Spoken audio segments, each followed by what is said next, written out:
back and forth, and Jesus is my hell. We going. Then it went into a praise break, and the sweat broke out. And I heard somebody was like, man, I smell smoke. We were like, man, what? No, I smell smoke. I'm sitting on the drums. I'm like, man, I heard them say the glory cloud. I heard them say the fire of the Lord in here. I smell smoke. And man, all of a sudden we looking around and everybody sniffing themselves.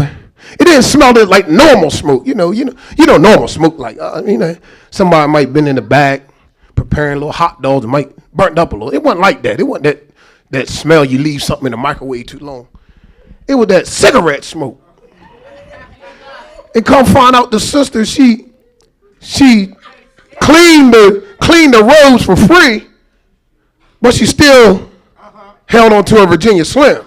So while she cleaning the roads, she got a Virginia Slim in the corner of her mouth and the smoke all over the roads. So nevertheless, we went through the service and we got shouting and they tried to get us all outside. Like, come on, man. We got to get y'all out of here. We all taking the roofs off. And I hear somebody in the back in the church, thank the Lord for the gospel cigarettes. And man, for years we went up and down the road and we traveled and we sang and smelling like cigarettes. She loved the Lord, though. She loved the Lord. She loved the Lord. Man, she loved the Lord, but we were known as the gospel cigarettes. And I came up in a church where you didn't have a choice to do whatever. If they needed somebody to sing, you were going to sing. They needed an usher boy, you were going to be the usher. You would do something. It wasn't no, hey, man, you think? No. It was like Pastor Frank. Every once in a while, Pastor Frank might look at Nehemiah. Nehemiah try to put his head down there, you lean over a little more, he just come. That's how it was. That's how it was coming up. They might not embarrass you in the church, but you either go ahead and do it now, or when you get home, you'll wish you did. But yeah, man, that was traumatized for a little bit. That's why when I see Rose, I kind of do like this now. See, I kind of do like this here, man. But boy, we were smoking. The old school, they were smoking. Yeah, we were smoking like a chimney. Yeah, man, I just love church, man. I just love church, man. And it's crazy that I got the story of that. Then I would come to a church called Fresh Fire. So when I first was asked to come and help at Fresh Fire, I'm like, man, last time fire was associated with church. So I came in and we was in the upper room. So we got we had like 35 steps to walk up. So every step I'm sniffing. It was like one of them unsolved mysteries. Doom, doom, doom, doom, doom. Doom, doom, doom.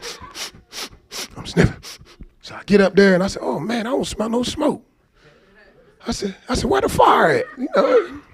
Last time I had fire, we just smelled the Virginia Slims. Nevertheless, I came here and we were having church, man, and he was a preacher. I see this young preacher. I said, man, he don't look no older than me. He coming, but he's very, very. People always tell me I'm a old man trapped in young man's body. But when I looked at Pastor Frank, I'm like, man, he young, but he act old. He came out and Corey introduced him to me. He came out. He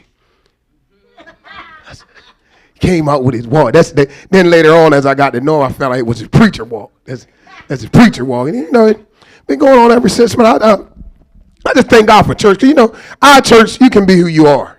You can be who you are. If you want to wear a suit, you can wear a suit. If you want to wear ripped up jeans, you can wear ripped up jeans.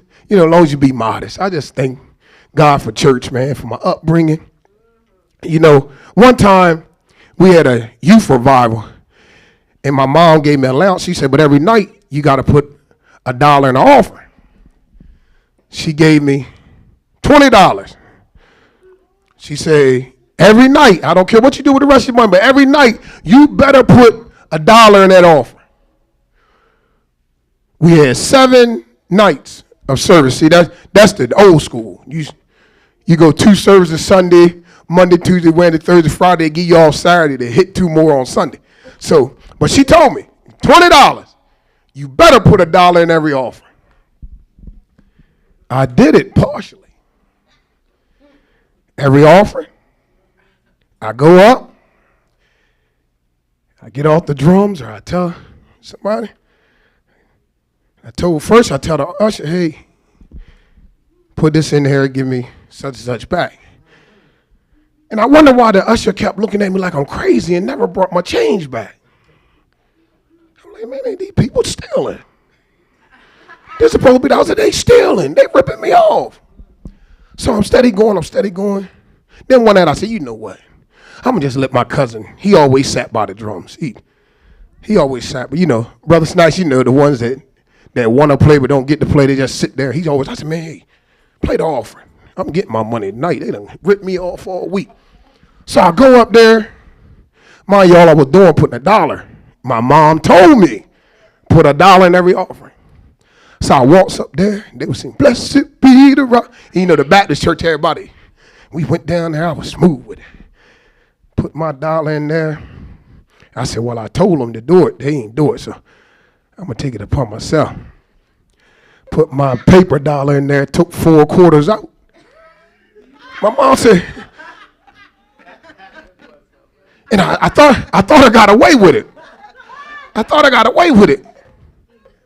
And then the church I came from, everybody is my family.